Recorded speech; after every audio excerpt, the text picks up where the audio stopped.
Dr. Rajeshwar Mukherjee, a distinguished scholar renowned for his pioneering research bridging physics and Indian philosophy, holds a PhD from Kavikulguru Kalidas Sanskrit University in Ramsey and possesses dual master's degree in physics and Sanskrit.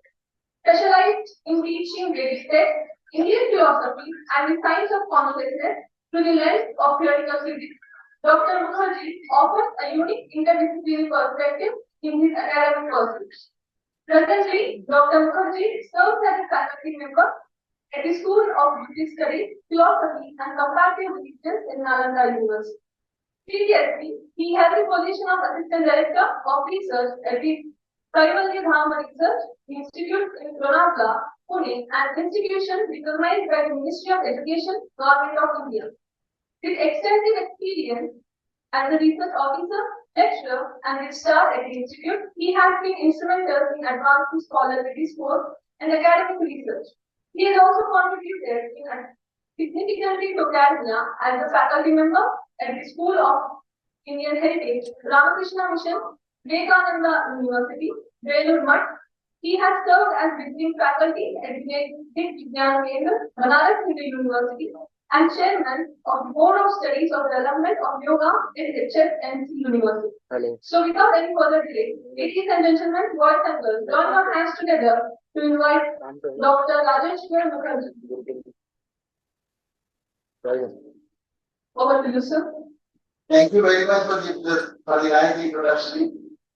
Om Yashandasam Rishabho Vishwarupa Sando Vyatam Mradatam Varuva Ramendro Medaya Pranadu Avridatta Devadharano Bhuyatam Shariram Me Vicharshanam Juha Me Madhumattama Varnabhyam Bhurisravam Brahmano Koshosi Vedaya Pita Rudang Me Gopaya Om Shanti Shanti Shanti.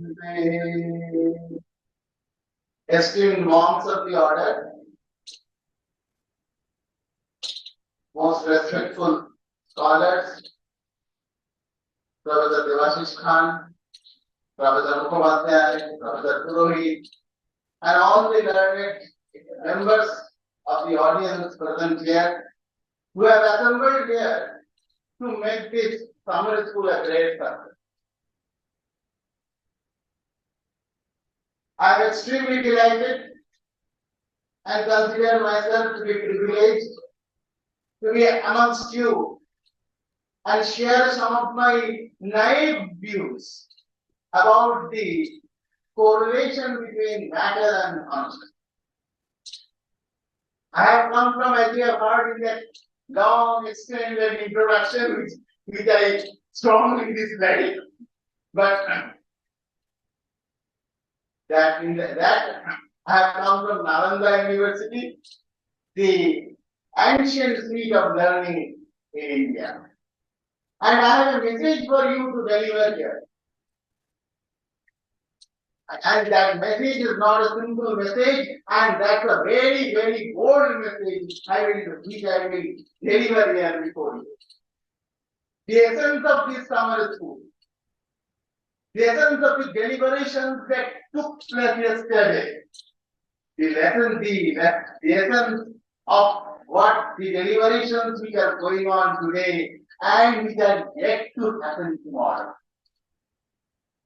can be put into a few words as upheld by the Lord in Srimad Bhagavad Gita. Bahunam janmanamante janavanam prapajyate vasudeva sarvamiti sa mahatma sudurlabha. Vasudeva sarvamiti. What is the reality? The reality is nothing but the Vasudeva. So once I pronounce this word as Vasudeva Sarvamiti, there may be some sort of reaction, there may be some sort of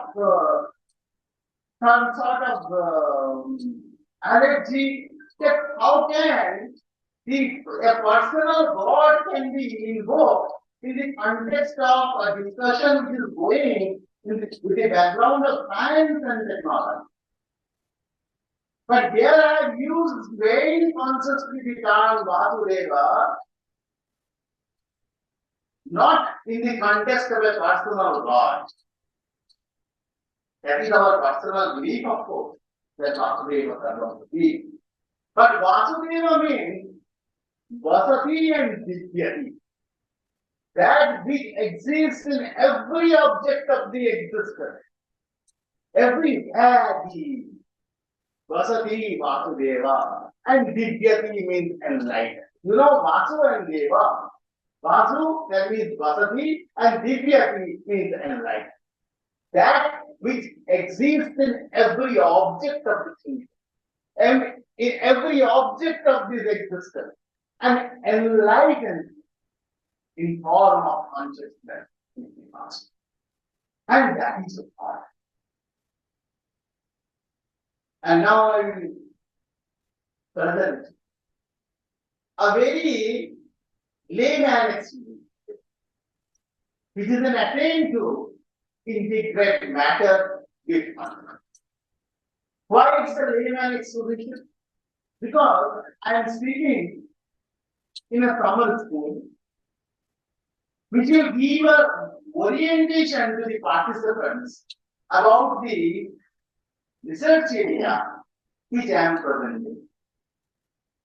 And that is why it's very, very simple, and at the same time, it's a layman exposition or a naive exposition. And my understanding also is very nice. I will put before you some of the concepts as to how we can integrate matter consciousness. But before undertaking this task of interpreting matter and putting it in the context of consciousness, we have to be very much, we must know as to why we are undertaking a task in the nature of consciousness. What is the need? We are sufficiently well in this world, sufficiently happy, sitting here listening to lectures and going and taking a cold drink during the break, sufficiently happy.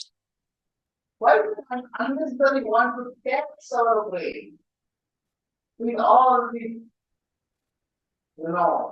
information and make it heavy?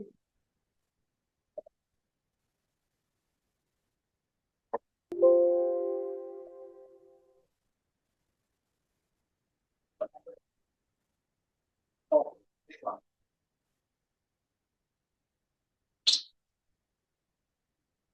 So it is said that the knowledge of consciousness ultimately puts end to the suffering. It is a standard understanding in our scripture. Shokam tarati atmavid. The knower of reality transcends grief. Is there anybody in this audience who is not tormented by sufferings? I am here to cite an anecdote to explain as to how suffering is important in our life. It is not important, it is tormenting in our life.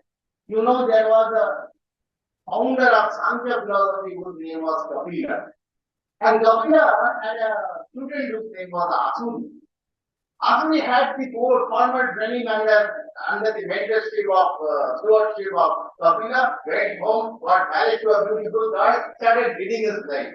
Kapila was worried as to how this little, that means this young person can lead a conjugal life. He will be in problem definitely. So he made a visit to Asuni's house, and when Guru comes to the house of disciple, you know how he is treated. He has been treated with all sorts of comfort, all sorts of offerings. And while leaving, he asked them, "Oh, Asure, Ramase Samsara Dharmena, Oh, Asri, you really rejoice in your family life? A newly married couple, we get to say, Rameva. Oh, wonderful. Now this is wonderful. This marriage life is wonderful. I'm enjoying it very much. Next day we also came. The next year also asked the same question, and that year also he got the same reply.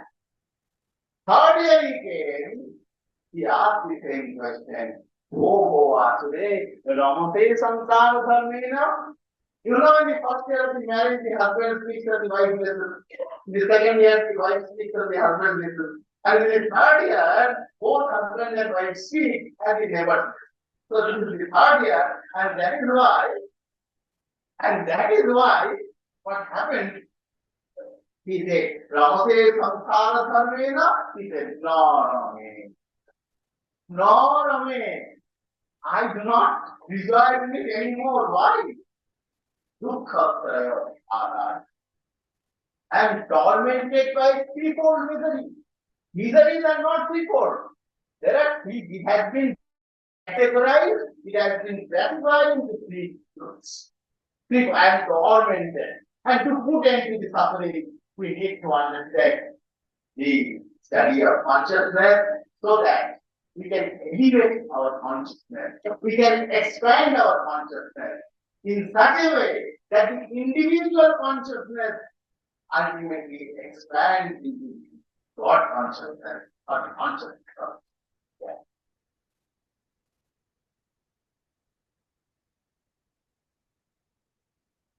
Now there is a wide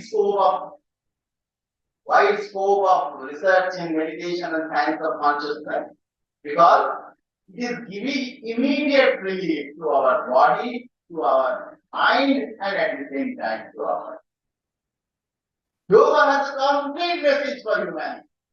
It has a message for the body, it has a message for the mind, and at the same time, it has a message for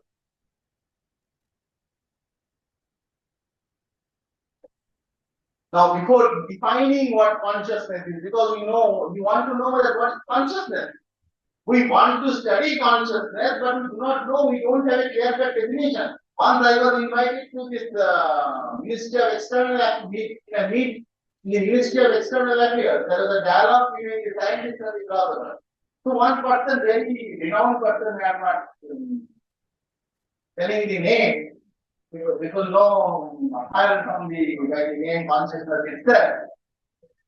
So she was giving length at lectures and at length on them. Suddenly, a very simple person, a married person, stood up and said, "Ma'am, can you really define what is consciousness?" We use the words, we use theories to explain consciousness. But what by simple meaning, what is the layman language, layman definition of consciousness, we are not aware of. Because he could not answer to that question. He said, it is a sort of awareness. We know it's awareness. But what sort of awareness?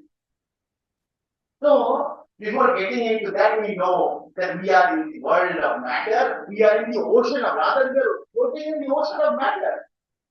It is true that matter is the reality. Matter is the reality, not that consciousness is the reality. Matter is also the reality, but of course it is the reality.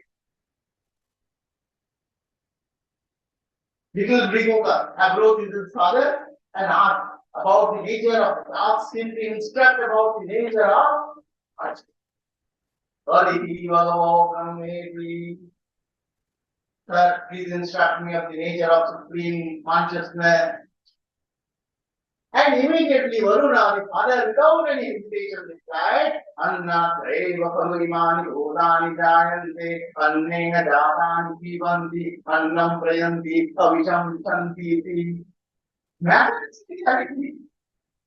The journey starts from matter. Our journey starts from matter. Matter is a material substance that constitutes the observable universe and the including the energy. It forms the basis of all objective perception.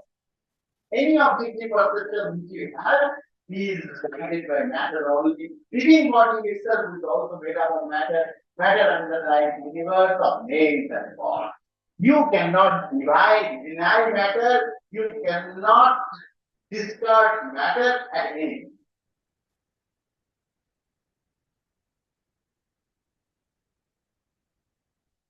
Now, what is consciousness? This is the Western definition of consciousness. Simple thing. It has been put in a very simple word. Consciousness consists of sensation. We have several sensations. We have several perceptions by which we respond to the external stimuli. All the feelings, all the emotions which we experience at any instant of our life, this instant of our life is called consciousness. It's called consciousness. Consciousness is a state of awareness, mindfulness, realization, perception, emotion, knowledge. But personally speaking, this definition of consciousness, which is being upheld by the scientists, that to some extent, or have thought of it. Because the definitions are not very clear.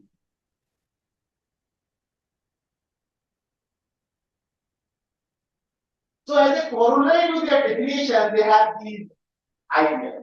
That brain is the seat of consciousness.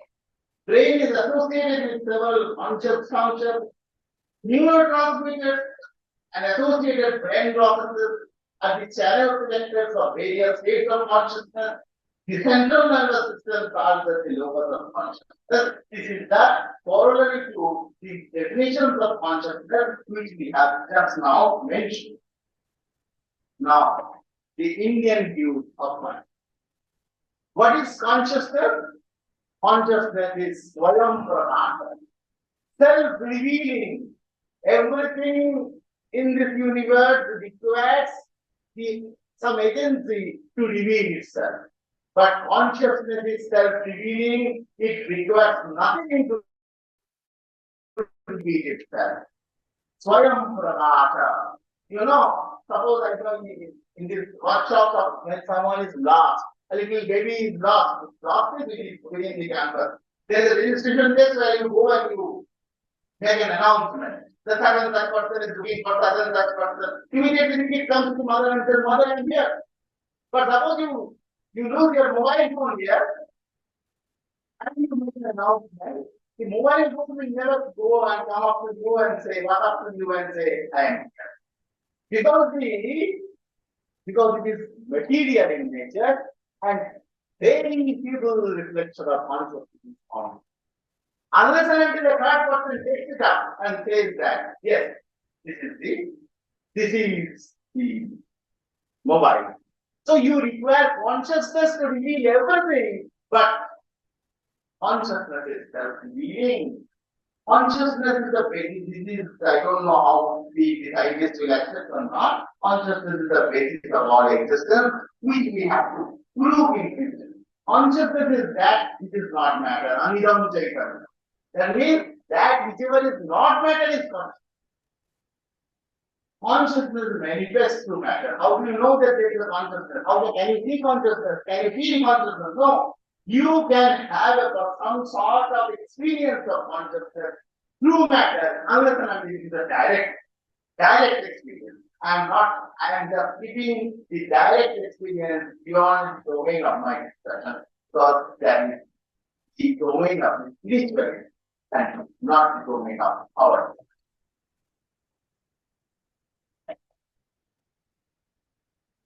Consciousness has now, the modern researchers of consciousness, we know that there are two types of problems which are intriguing the researchers and scientists and so on. One is the easy problem of consciousness, and the other is the hard problem of consciousness. The hard problem is more puzzling and more baffling, which has been offered by David Chalmers. But the easy problem to some extent can be solved and can be substantiated. Ability to discriminate, categorize, and react to environmental stimuli. Integration of information by cognitive systems.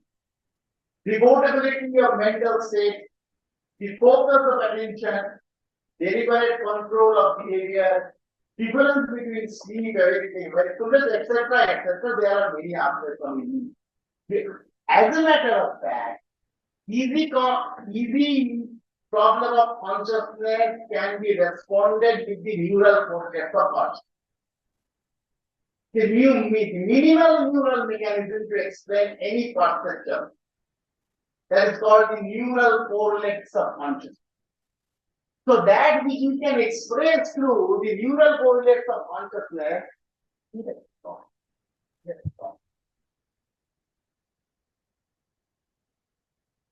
That's not secret.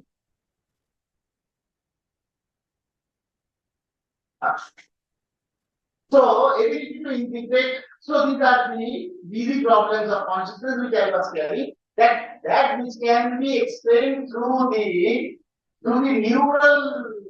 neural correlates of consciousness is called easy problem of consciousness. Right? On the other hand, there is a hard problem of consciousness.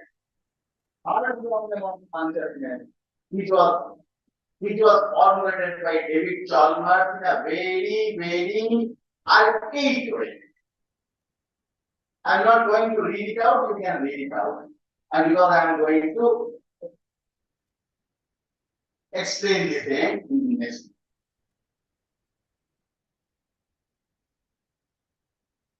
So this is a formulation of the hard problem by David Chalmers. Because previously the scientists are of opinion that everything is built out of matter. Therefore, what is consciousness? Consciousness is an emergent property of. What is consciousness? Consciousness is an epiphenomenon. It's not the fundamental reality, but it is an epiphenomenon. Matter is the reality. That was some sort of biased opinion, lopsided view on the lopsided view about the reality. Considering matter to be only reality and consciousness to be the ethical. And that has been severely objected by David Chalmers, and David Chalmers' opinion has been considered to be the hard problem of consciousness, and this hard problem of consciousness is now baffling the scientists, baffling the philosophers, the spiritualists, as well as the. What is this hard problem of consciousness? How is that living organisms are the subjects of experience? Why? There are several experiences, but why? As a living organism, we are subjects of experience. The non-living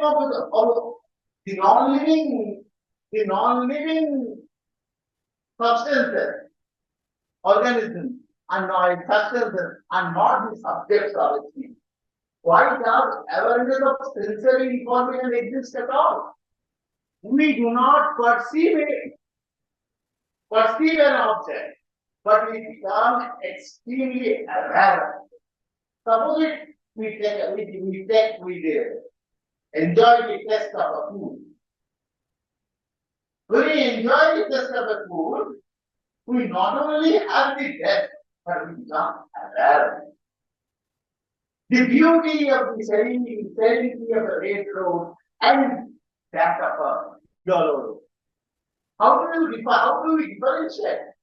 We differentiate because by dint of our awareness, by dint of our consciousness. Why do qualia exist at all? Qualia is the subjective or the qualitative properties of experience. It is a direct experience or the property of direct experience which has been done by qualia by David Chalmers.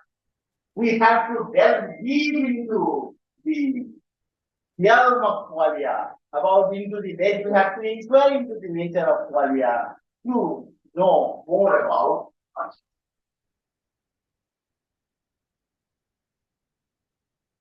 Nowadays, in the present scenario, that opinion that matter is the reality and consciousness is an epiphenomenon is gradually fading.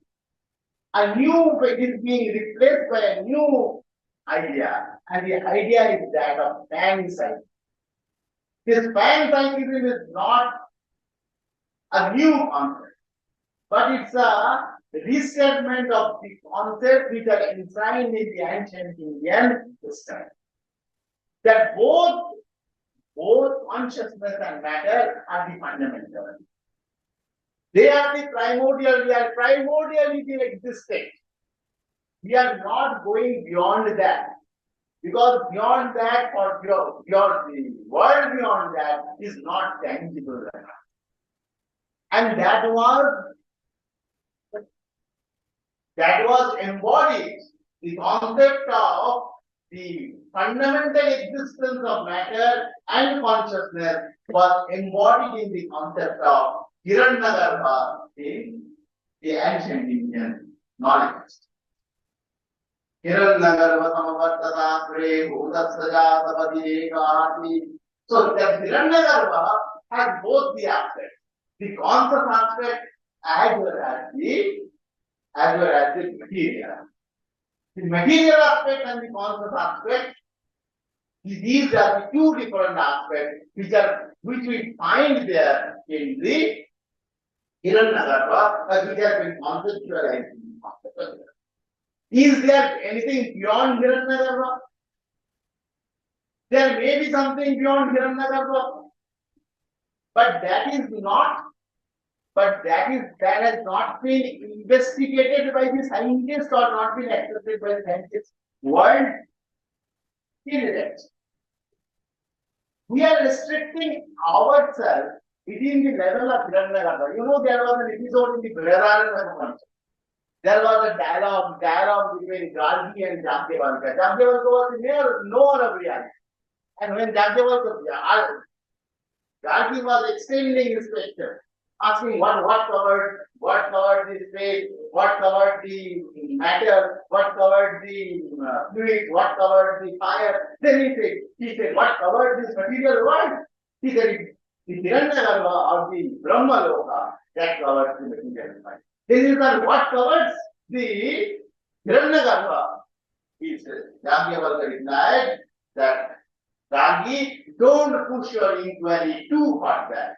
Beyond the level of Hiranyagarbha, otherwise your head should fall off.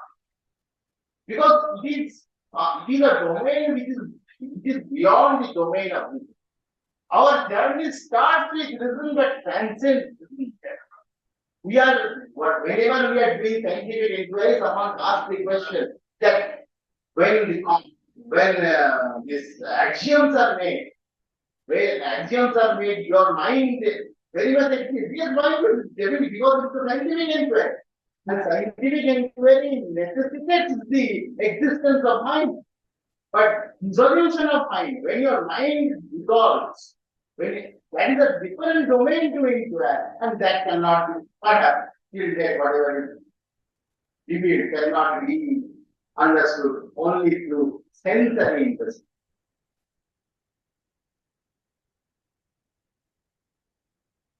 Now, cosmocentrism is a new phenomenon about which I am going to talk. What is this cosmocentrism? This is a recent research which is going on in Germany. We are also contributing something to this research. Cosmocentrism is a response to the hard problem of consciousness. How long do I speak? How long do I speak? 40 minutes. Another 20 minutes. Okay.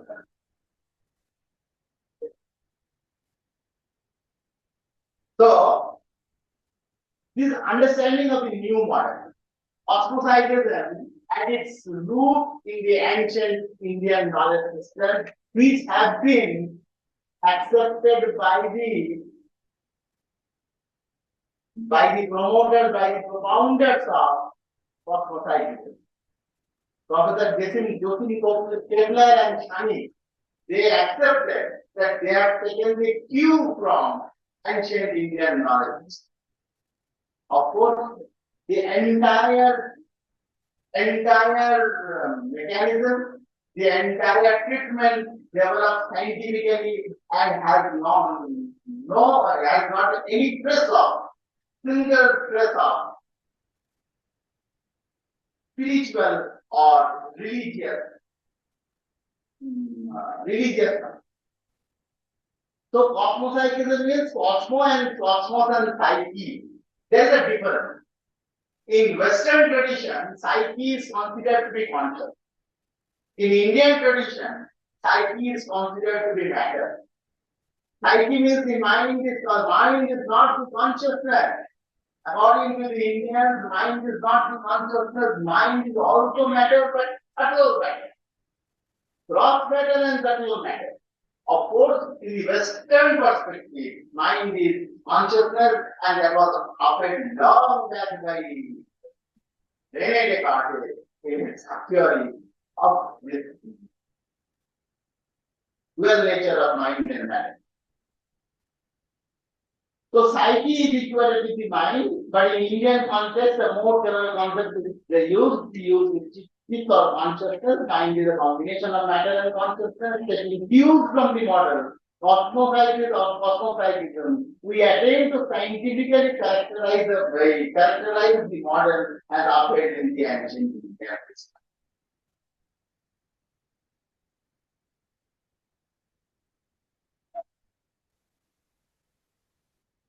Now, what does this model speaks about? The model speaks about a universal field of consciousness. A universal field of consciousness. We just two aspects, dual aspects. One, the extrinsic aspect, and the other, the intrinsic aspect. The extrinsic, and these concept of field refers to the core concept of physics. These concept of field refers to the core concept of classical field and not quantum field. We have been talking about quantum field more, but in this model, all these are models. These models are not the reality, but they are the toy exposition to explain the reality. So in this model, field is the core concept, which is the classical field, and this classical field has another aspect, which is called the extrinsic aspect or the phenomenological. And the phenomenological aspect gives rise to, refers to the different shades of consciousness. So it is an ocean of activity. It is an universal ocean of activity. And this ocean of activity is said to be universal field of consciousness, which represents as a spectrum of oscillation of normal modes. Spectrum of oscillations of normal modes. And these oscillations, each of these oscillations have specific energy and specific energy, specific frequency. This is the extrinsic. And intrinsic aspect is that corresponding to every oscillation of certain frequency and certain energy, we have certain hue. Hue means color. Certain color associated with it. And this color represents the one. So, at one end, these colors, these hues are referred to as qualia. These hues are referred to as qualia.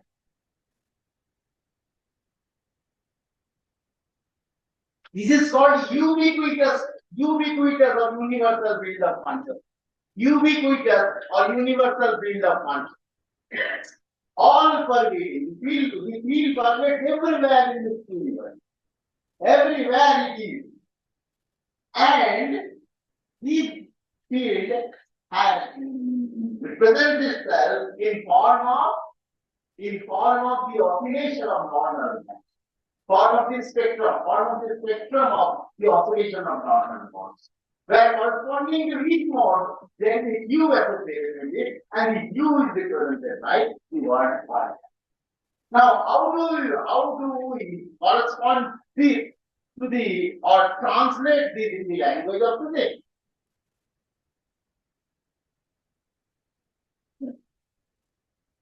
So you know these are the normal modes, and corresponding to every normal mode, you have certain colors associated. The colors are associated with every frequency and every wavelength.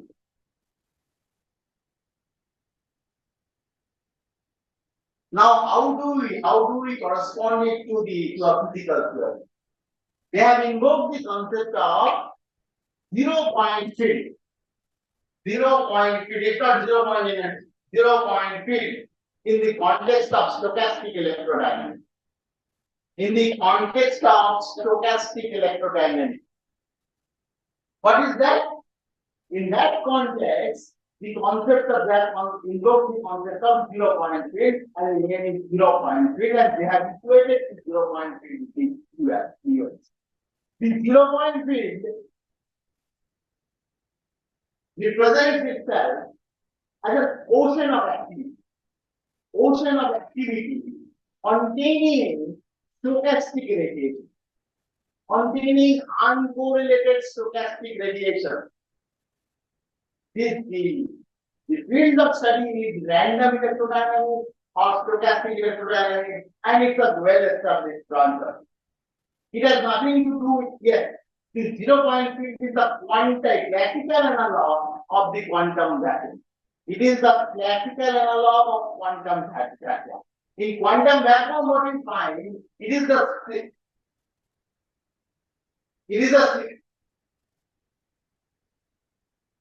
quantum vacuum, it's a selective population in quantum vacuum.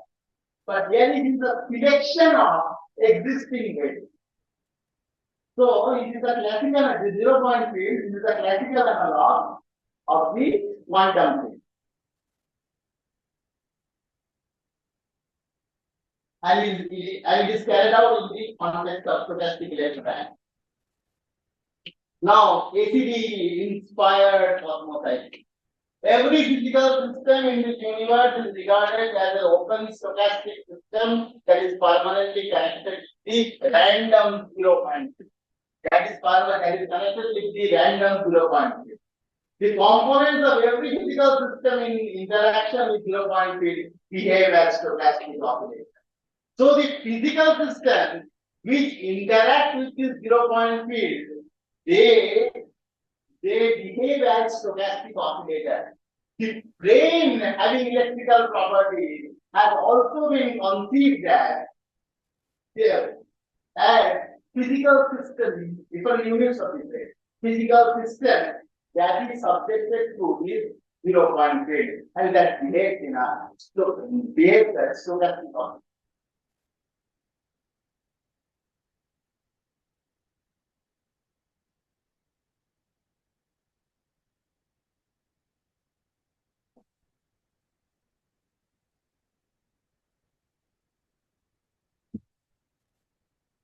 Now, the responses of the stochastic oscillators are being studied.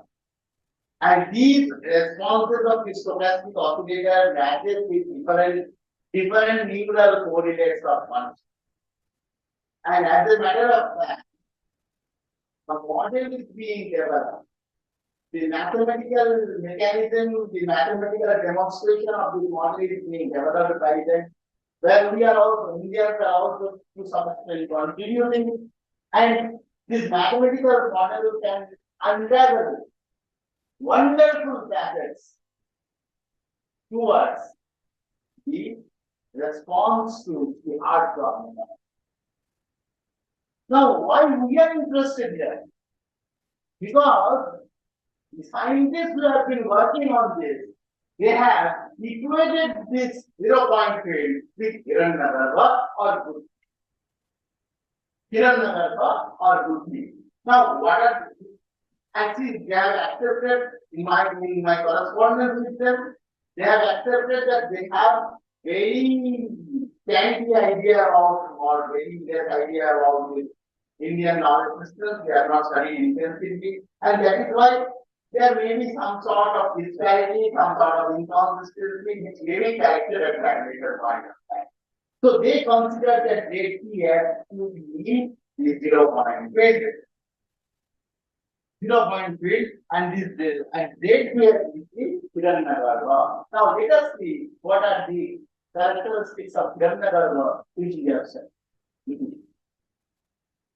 Hiranyagarbha, by Hiranya means golden and Garbha means moon.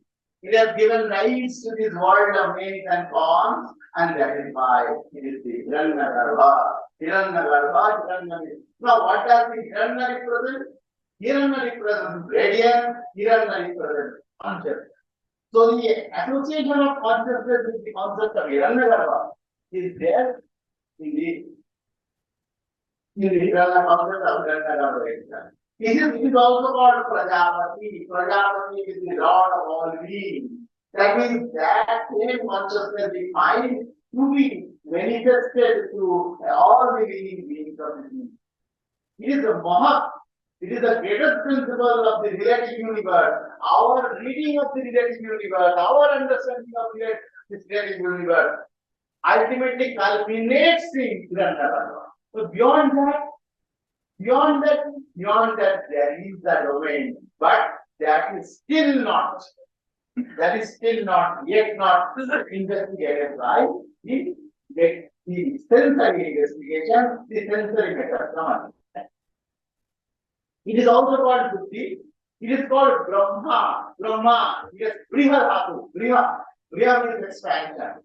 So ultimately there is an expansion and there is and Kaha, it is also called Ka. Kaha means Ananda and Ananda means vibration. You can say, ask me how Ananda is vibration, because the verbal root for Ananda is Nadi. And Pani in a Dhatupada has documented that two Nadi Shabde.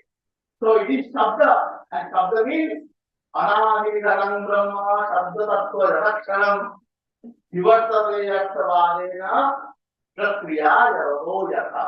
So Anahidhanam Brahma is of the nature of the supreme of the primordial vibration.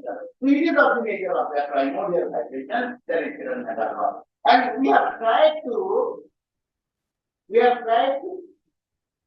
this some of this stuff in semi-scientific, not fully scientific language, to bring out some of the details of Hiranyagarbha. Hiranyagarbha marks the beginning of the new cycle of creation. We believe in cycles of creation. We believe in our philosophical understanding is that there is a cycle of creation and 5 minutes. 5 minutes and become. There is it has both material and conscious aspect. Both matter and consciousness are fundamental realities. It is the subtle form of the space-time and matter continuum. All from total of fundamental interactions, and the material objects. It contains the need of physical space and time. The UFC is an aspect of. Now, this is my point, that the UFC which they are conceived is not the Hiranyagarbha, but it may be considered as an aspect of Hiranyagarbha, because there are 4 fundamental interactions. The three have been unified. The 4th, the gravitational institutes. Therefore, if you just restrict it within this electromagnetic interactions, then what will happen? But what will happen to the remaining one? So you can say that this Hiranyagarbha is some total of matter, energy, fundamental interactions, everything, of which UFC or the unified field of consciousness is the part, or it is one of the aspects of that Hiranyagarbha, and which needs further investigation, further study, further research. And now, what are the direct outputs? I am not going deeper into the PowerPoint because I have already got the message to conclude it. It is said that there are different responses of the human brain. And corresponding to different states and moods, we have different brain waves. And the brain waves represents the can be equated with neural correlates of one. But in our Shastra, in our scripture, we find that there are the different cognitive states referred to as the Dikshipta, Mudha, Chitta, Ekagra, and Nirutta. And if we can study find out the neural correlates corresponding to these five categories of cognitive state, then we can develop a concrete theory where the UFC will be mapped into the corresponding, mapped not onto, but mapped into the concept of hidden metal. And we will get other new avenues of research and study in the area of consciousness. But this is only the beginning of our thoughts. The ultimate is that we will be free from all sorts of affliction. We will be free from all sorts of relativities, all sorts of pains and miseries of our lives. When we become free from this world, we can transcend this world. But that starts from transcend this world is not giving up the mortal world, but we transcend it by our consciousness. And when we transcend it by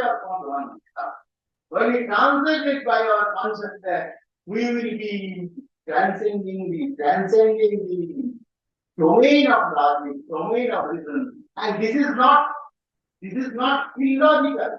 This is allogical, something beyond reason.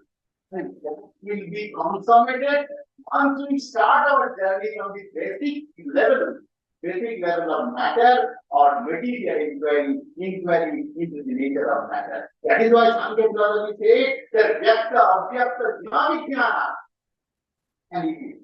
And after knowing the relative universe, we will know the consciousness, and through that consciousness, we will become free from all the pangs and miseries of life. Vidyate hridaya granthi, siddhyante sarva samshaya, shyante jasta karmani, tasmin drishte paramaya. Thank you for your